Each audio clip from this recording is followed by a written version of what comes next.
Pemirsa, akhirnya terungkap siapa penjahat dan penyusup sebenarnya. Si duri dalam daging, si bermuka dua, bermain dua kaki, dialah orangnya, si perempuan bermulut lantam, kotor, yang suka memaki-maki pendukung Nikita Mirzani, tapi dia juga mengaku-ngaku sebagai pendukung Nikita Mirzani.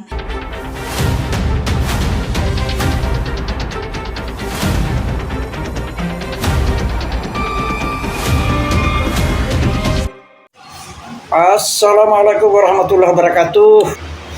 Jadi Bang Sahar menanggapi kembali tentang persoalan hiruk pikuk atau perseteruan antara pihak Nikita Mirzani dan pihak Reza Gladys di dalam PMH.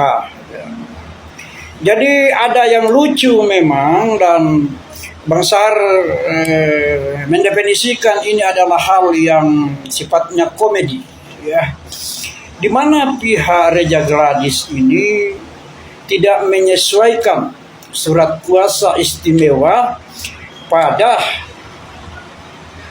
gugatan yang dilakukan untuk menuntut Nikita Mirzani. Apa masalahnya tersebut? Persoalan surat kuasa istimewa. Jadi dia harus bisa membedakan yang mana PMH, yang mana wan prestasi. Sering saya mengatakan begini, bahwa di dalam sebuah prosedur hukum harus bisa melengkapi administratif dan prosedur, supaya sesuai dengan persoalan, sesuai dengan dasar pokok, sesuai dengan prosedurnya. Jadi di sini Bang Sahar menyampaikan bahwa ada yang lucu, ada yang sifatnya komedi. Nah, berikutnya bahwa siapa sih sebenarnya yang digugat oleh Reza Gladys di sini? Karena Nikita Mirzani itu tidak merugikan, ya.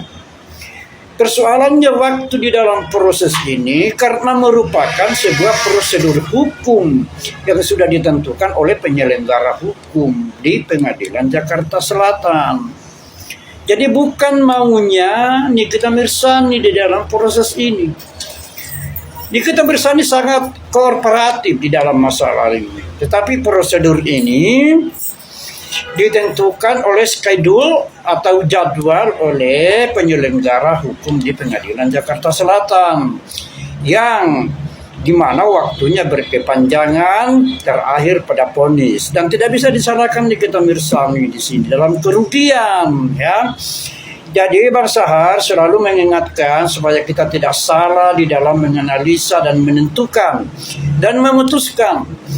Terlebih dahulu harus mendengar, melihat dan menimbang, menyimpulkan di dalam masalah ini, baru melakukan upaya hukum.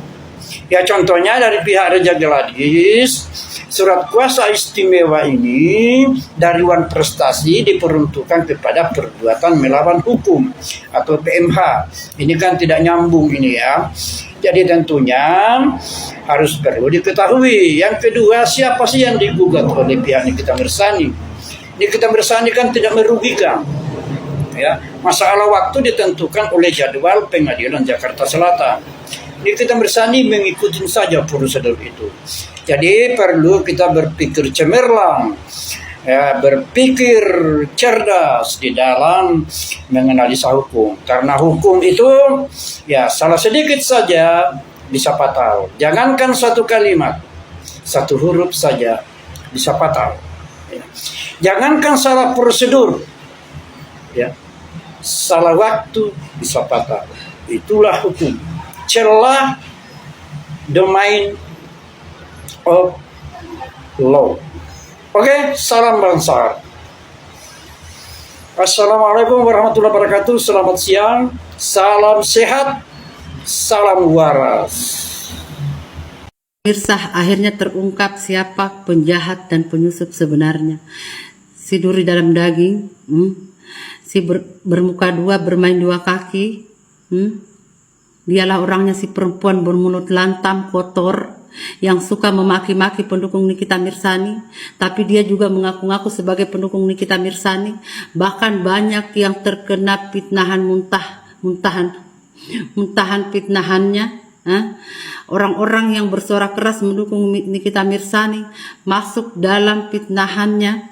Ya, dia itu si perempuan yang mulutnya paling kotor sedunia, yang sok melantam, sok berani, sok paling berhak menghinakan semua orang, dan dia menghinakan perempuan-perempuan pendukung Nikita Mirzani.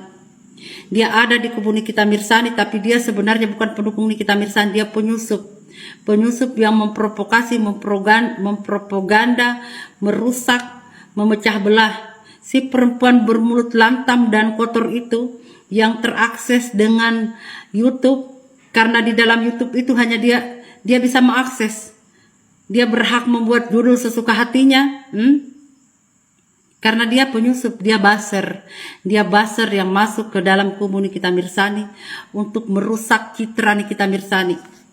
Kenapa citra Nikita Mirzani di luar sana menjadi rusak? Si mulut kotor inilah penyebabnya.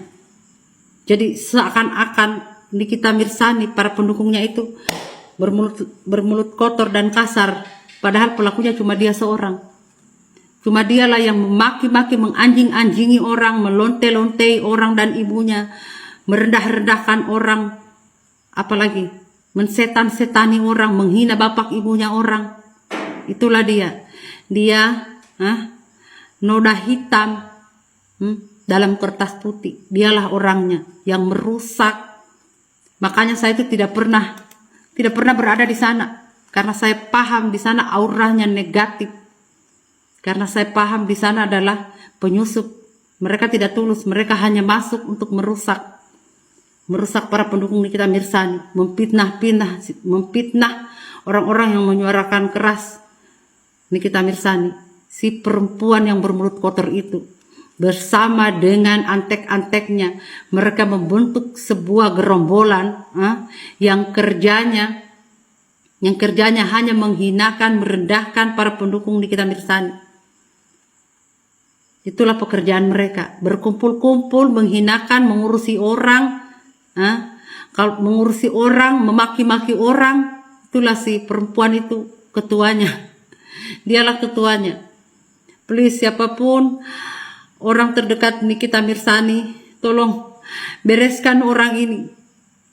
Dia begitu pandai memfitnah dan menyerang orang-orang menyuarakan Nikita Mirzani. Orang ini sangat berbahaya. Dia penyusup, duri dalam daging, penjahat yang sebenarnya, tidak berkontribusi apa-apa. Dia tidak punya kontribusi apa-apa terhadap menyuarakan Nikita Mirzani. Dia tidak berkontribusi apa-apa.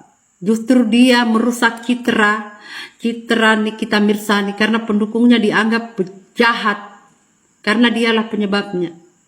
Gara-gara mulut kotornya itu, semua pendukung Nikita Mirzani terkena imbasnya. Dan apalagi pekerjaannya hanya menghina-hinakan para pendukung Nikita Mirzani. Tapi di satu sisi, dia seakan-akan pendukung Nikita Mirzani. Dia berkamuflase. Banyak orang-orang yang bersuara keras menyuarakan Nikita Mirzani terkena dampak fitnahannya dan settingannya dia. Ada pengacara perempuan terkena dampak fitnahannya, settingan dan propagandanya. Dan ada lagi perempuan yang lainnya. Banyak orang-orang yang bersuara keras dan punya pengikut banyak ditumbangkan oleh si perempuan bermulut kotor ini. Hati-hati kalian. Hati-hati, jangan pernah berurusan dengan orang ini. Karena suatu saat nanti kalian pun akan dihinakannya. Mulutnya sangat kotor. Dia tidak ada kontribusinya di dalam pendukung Nikita Mirzani. Tidak berkontribusi apa-apa. Dia bermulut kotor. Kata-kata yang keluar dari mulutnya sangat kotor. Anjing, binatang, babi, bangsat, bapakmu, mamamu, pelacur. Itulah kata-kata yang dari mulutnya. Dialah yang merusak citra Nikita Mirzani, citra para pendukung Nikita Mirzani. Dialah manusia penyusup ini, penjahat yang sebenarnya. Si perempuan yang membentuk gerombolan, menghina-hinakan para pendukung Nikita Mirzani, membuat terpecah belah, merusak mental orang diserang agar tidak fokus menyuarakan Nikita Mirzani. Itu si perempuan bermulut kotor yang tidak berguna itu. Dia penyusup, dia buzzer, lah yang sebasar-basarnya. Perhatikan pergerakannya, pelajari antek-antek dan gerombolannya. Mereka si paling menghina-hina orang, itu pekerjaan mereka. Si paling merendah-rendahkan orang, si paling memiskin-miskinkan orang, itu adalah pekerjaan mereka. Tapi ingat, mereka adalah penyusup. Sangat berbahaya pergerakan mereka. Jauhilah orang-orang itu. Karena kalian tidak makan dari dia. Jangan menyembah dia seperti dewa. Dia bukan siapa-siapa. Jangan menyembah dia seperti dewa. Dia bukan siapa-siapa, tapi si paling hakim, si paling dewa, si paling sok mengatur, si paling sok menghina. Semua yang ada di dirinya adalah hal yang merusak nama baik Nikita Mirzani dan para pendukung Nikita Mirzani. Kerjanya dan para gerombolannya itu menghina-hinakan para ibu-ibu yang mendukung Nikita Mirzani, menyerang dan merendahkan para ibu-ibu yang mendukung Nikita Mirzani. Dan bahkan sekali lagi saya ingatkan, banyak yang sudah jadi korban. Siapakah korban-korbannya? Mereka adalah pendukung Nikita Mirzani yang menyuarakan keras Nikita Mirzani. Disasar dan ditarget, ditumbangkan, difitnah dan disingkirkan. Hati-hati dengan orang itu. Dia adalah perempuan bermulut lantam, licik, picik, bangsat, laknatullah, dajalullah, provokasi, propaganda, penyusup, duri dalam daging, pengkhianat, bermuka dua, berkaki dua. Bermain dua kaki maksudnya. Siapakah dia? Kalian cari sendiri orangnya.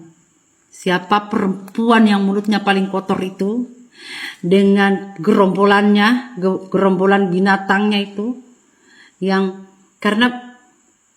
karena hanya manusia tidak akan berkata-kata kasar seperti itu. Kemana-mana mereka memaki-maki orang, anjing, binatang, lonte, pelacur, kemana-mana mereka maki-maki semua orang. Jadi manusia tidak bisa melakukan itu kecuali binatang. Jadi mereka itu segerombolan binatang, segerombolan iblis. Basar yang sebenarnya itu adalah mereka.